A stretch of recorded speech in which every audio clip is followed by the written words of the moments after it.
planning a road trip, there's 3 points of reference that we give our GPS. Where are we? Where are we going? And how are we going to get there? It's the same way in life. Let's talk about it.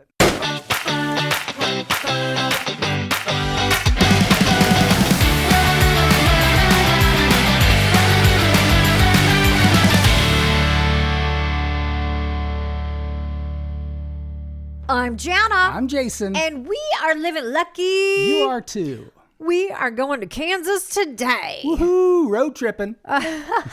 If you've been following us for the last several years, you know that we go to Kansas at least 3-4 times a year. Love it.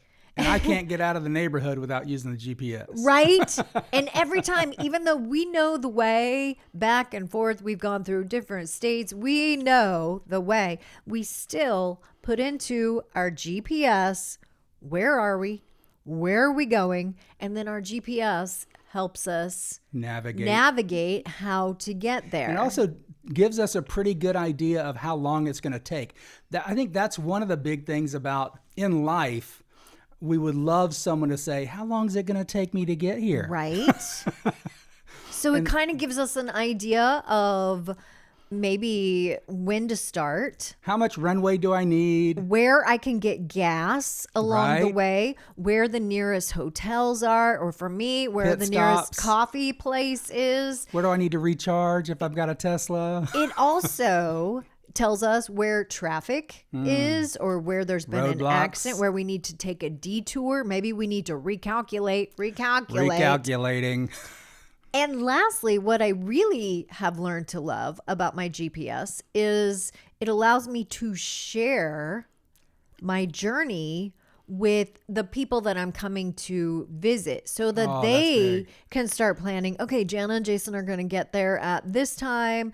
They're in Salina right now. That means they're an hour away. We can start getting the house ready. And it doesn't feel like it's such a shock or a surprise. Hey, we're here. When we show up. Because we've had those moments where we have had those moments where it's been 11 o'clock at night. We're knocking on windows like, hey, can you let us in? When you said that, because I didn't think about that for some reason. The other part of that is when we make the trips, we can also tell people which route we found to be the most pleasant.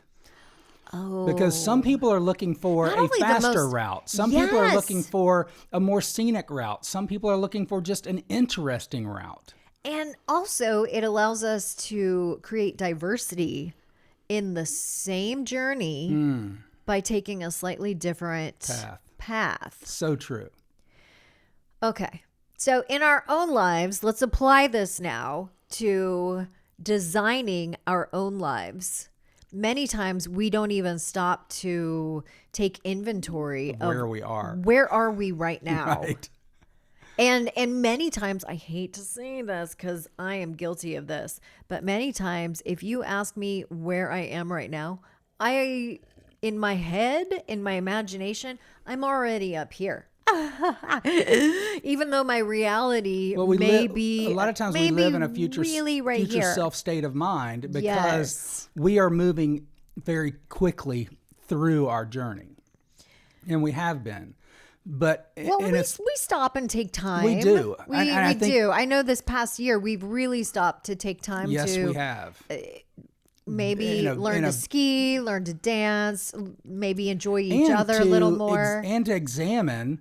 What does this really path want? Look like? Yeah, and what do we really want? Like, where is that destination, and what does that look like in the grand scheme of things? And get very detailed about it. Yes, I know that when I started many years ago, when we first got into self-development, I took this course called Lifebook, and it was life-changing for me. It was life-changing because I went through every area of my life and I literally started asking the questions, okay, in this area of my life, what do I want? Why do I want it? What do I need to do to get it? What do I need to let go of? And who do I need to become? Those 5 questions. And when you start dividing that into what do I want in my finances? What do I want in my family? What do I want in my friends? What do I want in my fitness? What do I want in my faith? I mean, those are all different questions. What do I want in my fun? Right. You know, it's all those F's. Right. What the F? It's all those F's. What do I want? And what am I willing to do to get there? And where am I now? So I have a baseline to start from. Yes. And because if I don't know where I am now, it's and like I don't know where I'm GPS. going, how am I going to get anywhere?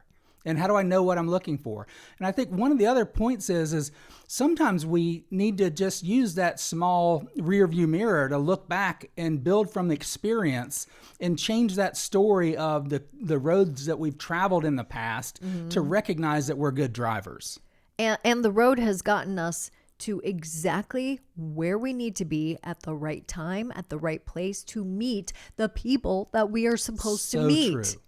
So, because a lot of times we'll tell ourselves the story of my car's broken down, like my body's broken down. Or why did I take that detour? That was I've wasted all my gas. I've wasted all my energy. You know, I wasted all my years, my youthful vivacious years. I've run my warranty out. You know, like the next time something breaks, my life is over. You know, so we'll tell ourselves all these stories instead of telling ourselves, I've got something reliable right now. I'm in a body right now that can take steps forward, regardless of how small they are, that will move me in the direction of wherever I want to go. Or maybe that path was full of a lot of potholes, but now I have the knowledge to let others know, hey, that might not be the smartest path to go on. I need a gentle road. I need smooth driving. Where's the path that looks like a smooth road for me, and how can I navigate that? Everything we experience, we either grow, learn, evolve, or expand. Or we tell ourselves a story that holds us back. And we get to choose that story. That is so true. Okay, so Jason and I are headed to Kansas. And we did a podcast a few days ago about unpacking before you start packing. Because we just finished a dance competition where we packed the car full of dance costumes and props and everything else. Wigs, we had dance chairs. I mean, makeup, I had everything. And even though we did our best to get the costumes clean, get them back in the closet and whatnot, there were still remnants of our dance competition in the car. There was still hairspray and between the car and sparkles and the garage door. Yes. And my dance chair was in the garage, just kind of in the middle, still with the wheel that was on it. So we didn't clean it up completely. Thoroughly.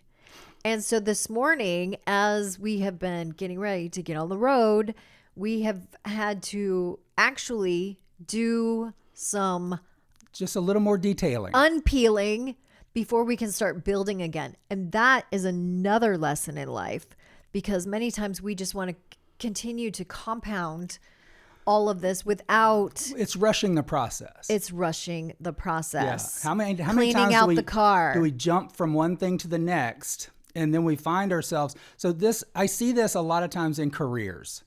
So we will move from one career to the next and think things, okay, I just need to change my situation. Yes. Instead of unpacking some baggage and looking and changing me, and then I'll hit the same ceiling. I'll land like Tony Robbins says, I'll land in the same pattern.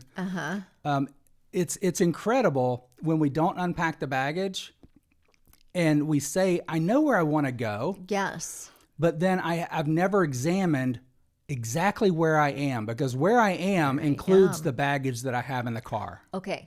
Now, here is a very important step in this whole process, is many people avoid the step of where I am now, because it's full of emotions. It's full of, oh, you know what? Maybe I failed in the past. Maybe I haven't been living life out loud. Maybe I haven't been living fully. Like, there's so many, it's covered in doubt, fear, uncertainty, resentment, regrets. It's covered in maybe even embarrassment.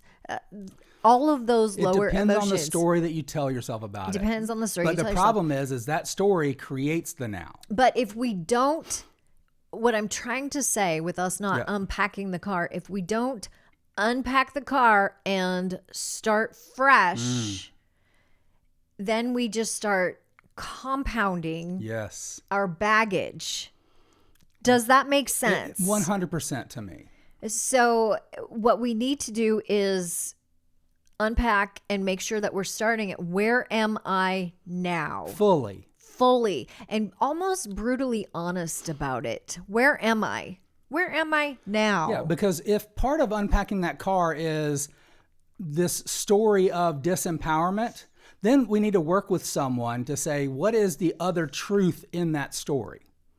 And then we start, that's starting to pack the car again for your new trip. For the new trip, which is just like programming your GPS. Yes.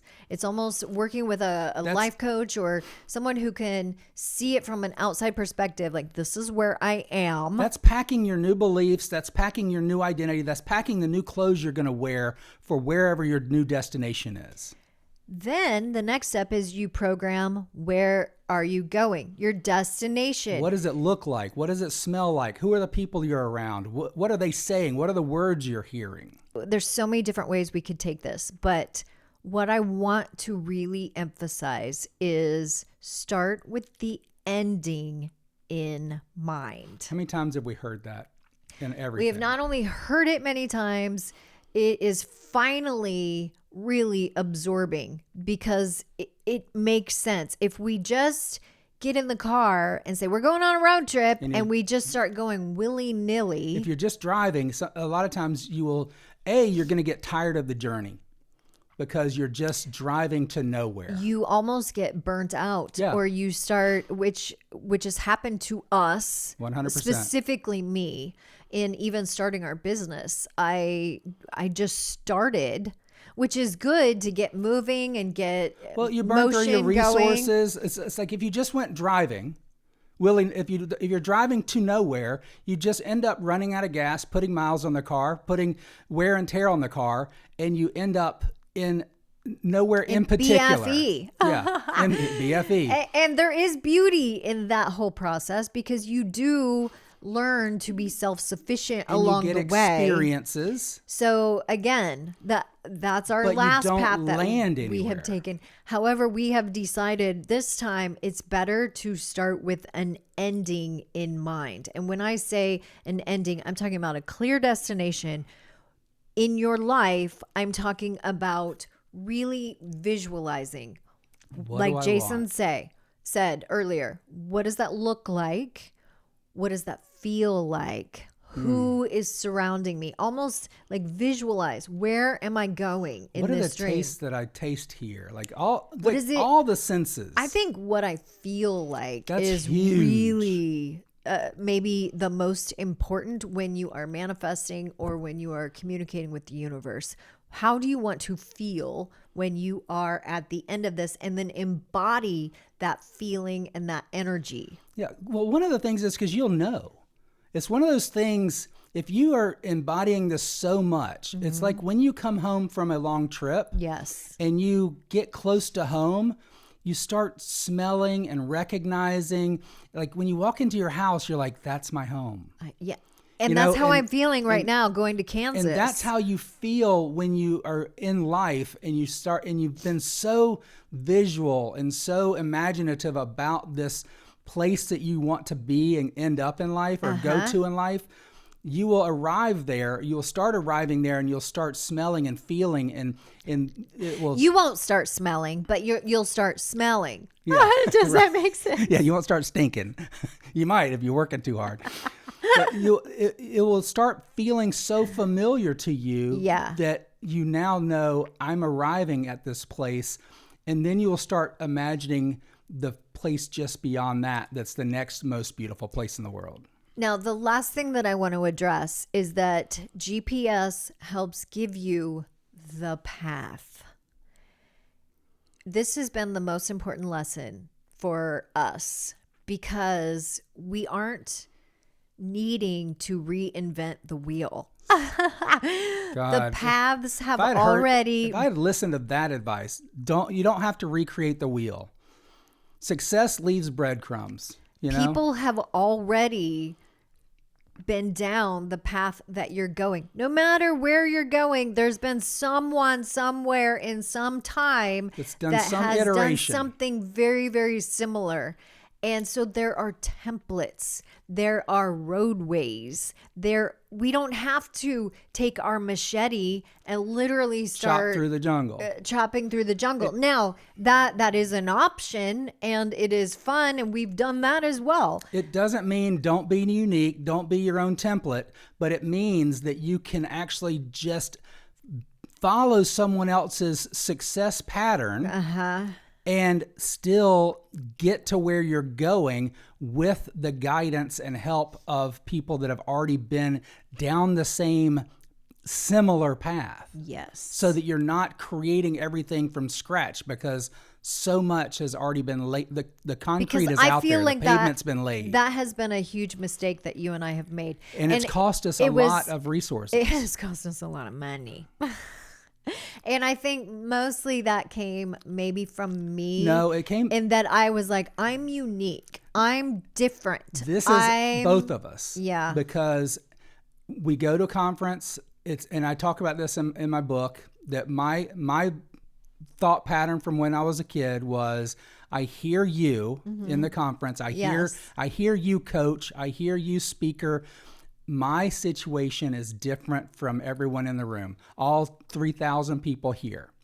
And it's funny because so many people are having these breakthroughs. So many people are having these massive successes, and I'll buy the program. I'll spend thousands of dollars. You not only buy the program, you play full out. You buy all of the equipment. But what I will do is I will adapt it to my unique situation, because I'm quote unquote different, which is one of the primary limiting beliefs. It's a limiting belief and an empowering belief, depending on how you look at it. Because we are all different, but we are all more same than we are different. And if you look for the similarities, then your differences are automatically going to present themselves as uniquenesses that give you the opportunity for being the incredible spice of life that you offer the world. And there's so much here. And that's a differentiator. I feel like we have packed so much into this one podcast. But again, we are on our way to Kansas, and we approach life just like a road trip. And we've been doing that now for a while. I think when we first started this, the one thing you wrote on your vision board is you wanted adventure. Yes. And so I said, well, let's start treating our dreams and our goals like an adventure. First thing we did was buy a camper and drive it around and put people's dreams on the outside of that camper, and then move those dreams forward across America. And then my soul quickly said, I don't mind being on an adventure. I just don't want to be at a campsite. Right. I want to be at Four Seasons. At a 5-star hotel. That's right. That's where I would like to be. This podcast brought to you by the Four Seasons. Not yet, but I hope you're listening out there. So there has been a little tug and pull between the two of us, and realizing not only what I want, what you want, but what we want together. What does that look and then like connecting and smell like those, and taste like? Those dots. Tastes like luxury. Okay. So before we open the door to 5 more topics, I just want to say thank you for joining us. Treat your life like an adventure. Set the GPS system, because that GPS can not only show you the way, it can give you options, it can help share the journey with your friends and family, and it can tell you where the coffee is along the way. That's right. Keep living lucky. Bye-bye.